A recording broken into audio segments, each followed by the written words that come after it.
Welcome to episode 2 of my series of preparing for the recession.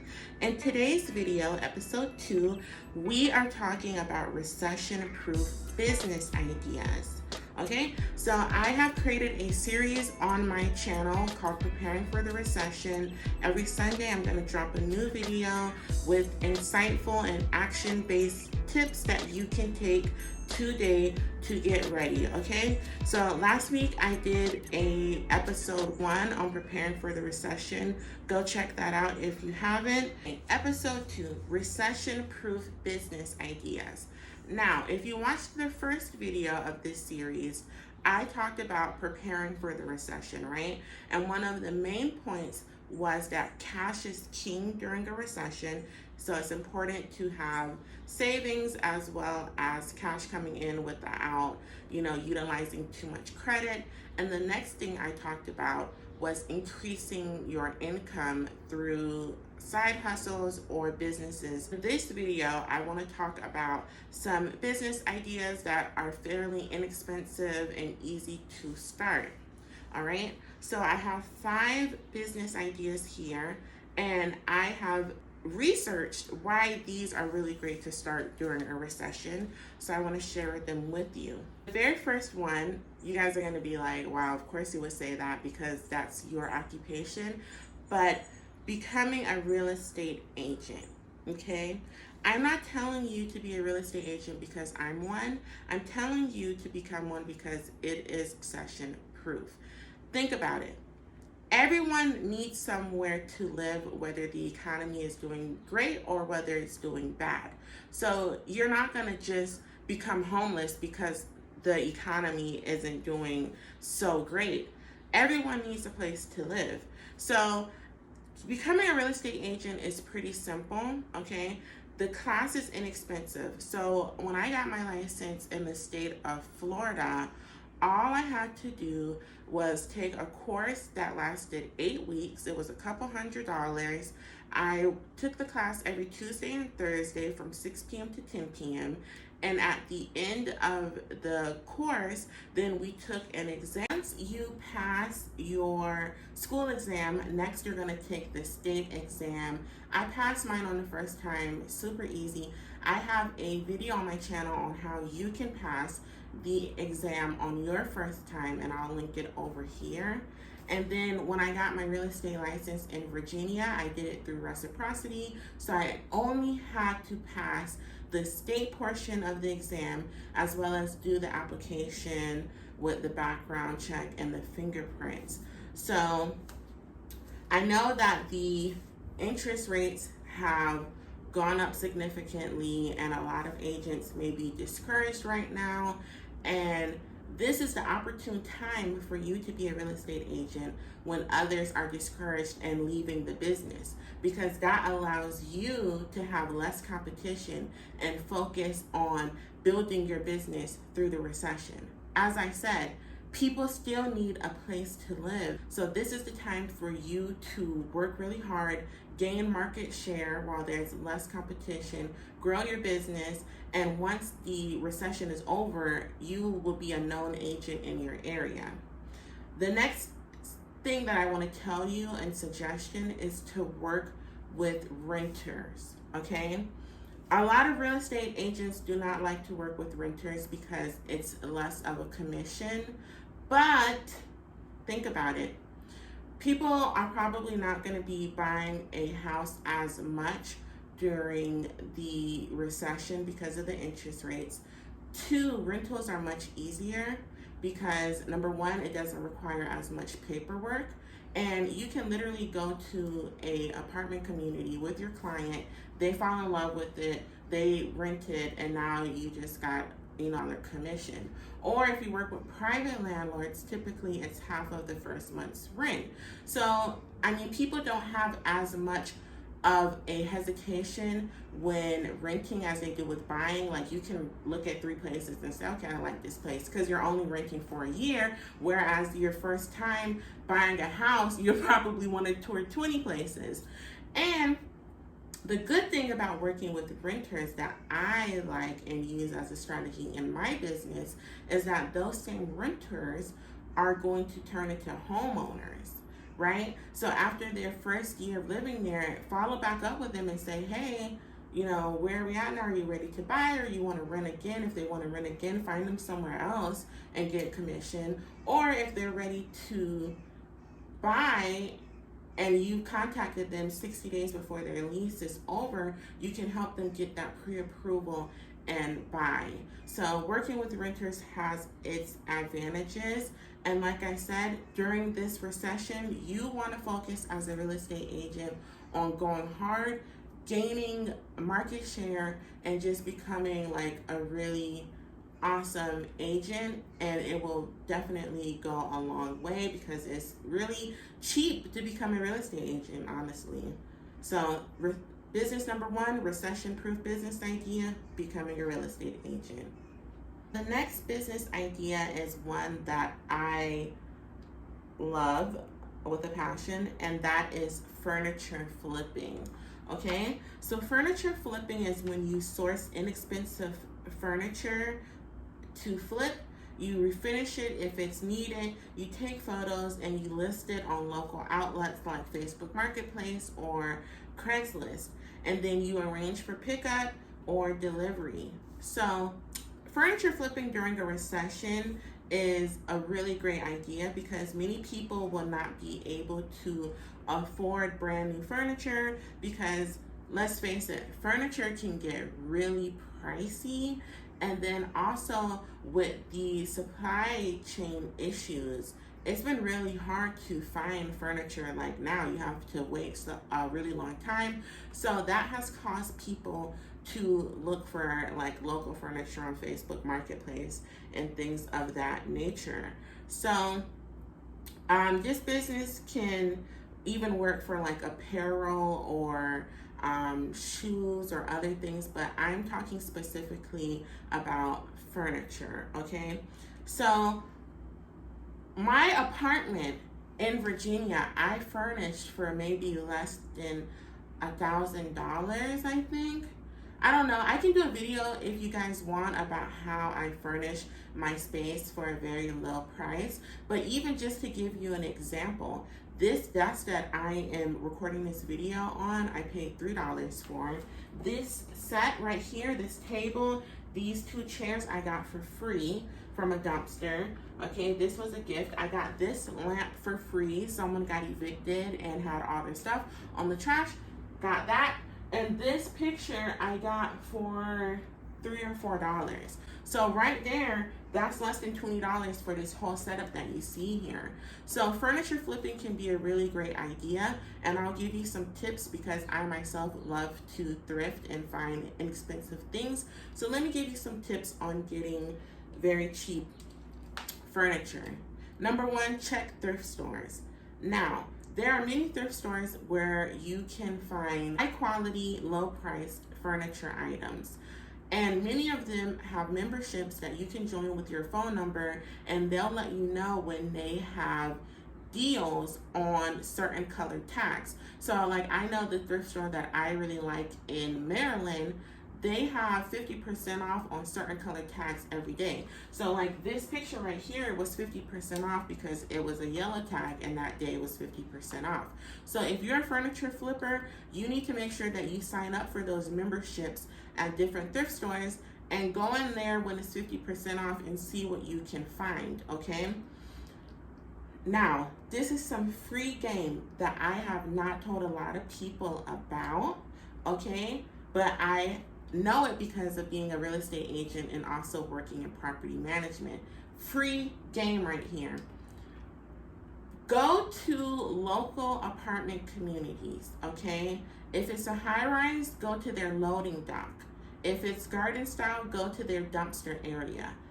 People move out of apartments almost every day. After a year, they're gone. And especially in transient cities like DC, people move out all the time, and they may move across the country, and they don't want to carry their furniture because it may be too expensive for them to take this furniture, right? So they leave it on the loading dock, or they leave it in the trash. Rent a pickup truck or something like that, or if you have one, get a pickup truck and go and to these different communities and get this furniture and flip it. Most times, right? Most times, property managers are happy for you to take this trash because they will have to pay a bulk trash company to come and collect these items when you can just go and get it for free. You take it painted or whatever you have to do, change, some handles out on a dresser or something, and then you can list it for a fraction of the cost of what a consumer would pay in a store. So that's some free game right there. Apartment communities are always full of free furniture. Like this table right here, I got from an apartment community, these 2 chairs, and it's like good quality stuff. Like I was shocked. I got it right away. I'm like, you guys want this? They're like, no, please take it. I'm like, all right, cool. Got it, right? So check that out. Furniture flipping is a really great idea. It's low cost. You can do it in your spare time. You can keep the furniture in your garage if you have space, and arrange pickup on like Facebook Marketplace, Craigslist, eBay. The next business idea is one that I really just hinted at, and that is at bulk pickup. Okay, so if you have a pickup truck, or you can literally rent one from U-Haul or somewhere like that and pick up furniture pieces, construction materials from either job sites, from apartment communities. If a house flipper is renovating a home, you can pick up that trash for them and charge them a couple $100. Now, I know when I was working in a management office, we had a contractor who would come and pick up our bulk trash, because as you guys know, your regular trash, garbage collector cannot pick up these big mattresses and cabinets and things like that, so you have to hire a contractor to do it. Now, I was working in a luxury community, and I know we paid a couple $100 each time they came to pick up furniture, right? So if you have a pickup truck, you can start getting these contracts. You can speak with flippers. You can get bandit signs and put them all around different communities and talk to like construction workers or whatever and try to get these contracts. You can rent a pickup truck if you don't have one from Home Depot or U-Haul and start picking these things up and getting a lot of money. And this is recession proof because construction is still going to be going on. People are still going to be renovating. People still live in apartments. These things are still going on. So, it's very a low cost business idea. You just need to have the manpower to get it done. So bulk pickup is a really great business idea. This idea is the repair industry. Now, the repair industry during a recession is important. This is why many people are not going to want to afford to buy new things, right? So they are going to think of, well, I can just fix it instead of buying something new. So whatever it is that you have knowledge of, whether that's being an auto mechanic, a plumber, an electrician, any type, technology, if you can fix a broken iPhone screen, any type of repair type business, it is a really great one. So with this one, you really need to make, all of these businesses, you need to make sure that you get your LLC and you get business insurance, because you really don't want to be working on somebody's things and you mess it up and now you have to close your business before you really got it started. But a repair type business is really great because, like I said, during a bad economy, people want to fix what they have already. They don't want to purchase more.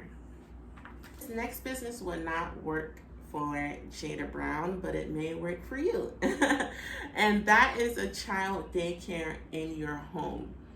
Okay, just because an economy is bad doesn't mean that there are no more children or that people aren't procreating. Like, there are still going to be kids in this world and they still need to be like watched, okay, during a bad economy. And think about it. If a kid is in a 2-parent household, right, and maybe mom was a stay-at-home mom, Well, now that the economy is bad, mom might have to go and get a job, right? So somebody needs to watch little Billie Jean or whoever. So a child daycare in your home is a really great business idea because somebody needs to watch these kids while mom and dad are at work, or mom and mom, or dad and dad, whatever, are at work, right? So it's a necessity for most families.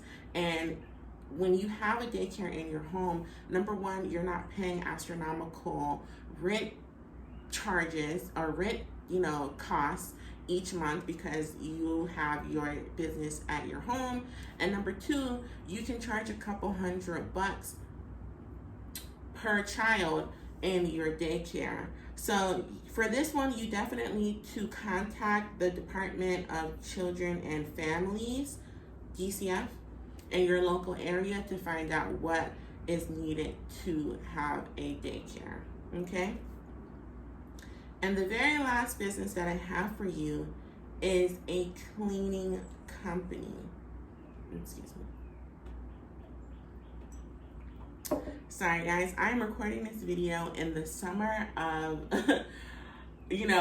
July in Virginia. I don't have the AC or the fan on because I want you guys to hear me, so I'm sorry, it is hot. Now, like I said, cleaning company. Now, residential cleaning is almost like a luxury for most people, so I don't see a rise of residential cleanings being needed during a recession. I may be wrong, but I believe that your focus should be commercial clients, offices, schools, banks, commercial clients. Why? These commercial clients have to run a business, right? So no matter if the economy is good or bad, their business needs to be profitable, and consumers are not going to support a business that is dirty inside. I mean, would you walk into a business, an office, let's say, or a bank, and it's like a mess, and be like, you know what, I would really put my hard-earned money into this dirty ass place? No, you're not going to do that. If it's a mess, you're going to be like, well, obviously they have some issues, so, and find somewhere else to go. Nobody in their right mind is going to go into a business that is a hot ass mess, right? So that is why a cleaning company during the recession could be really profitable. It is super easy to start a cleaning business. I used to do it when I was a little younger. And the important thing is, number one, your product. It's super easy to get cleaning product. I mean, you can go to Sam's Club, Costco, or if you want to build some business credit, go to Uline, because after 5 purchases, you can apply for the Net 30 account. You would pay that invoice within 30 days so you can keep, liquid in your business. And you can create a website, get the insurance, get your LLC, and start getting contracts to do that cleaning work. And you can also bid on bigger clients like the government when you have got some experience under your belt. So with that, ladies and gentlemen, that is the end of episode 2 of Preparing for the Recession. This week we talked about 6. Now I said it was going to be 5, but I threw in an extra one. So 6 recession-proof business ideas that you can start working on today and get your business up and running fairly inexpensive and within the next couple of months. And these are great business ideas. I implore you to do further research and figure out which one is best for you. So in episode 3 of Preparing for the Recession, we are going to talk about the car market and if that bubble is going to pop soon. So if you are enjoying these videos, make sure you comment, like, and subscribe. Click that bell next to the subscribe button so you're alerted next time I drop a video, because again, we're getting ready for the recession so that we can level up and not be one of the people who, do really bad during the recession. So I will see you guys in my next video next Sunday. Have an awesome rest of your day.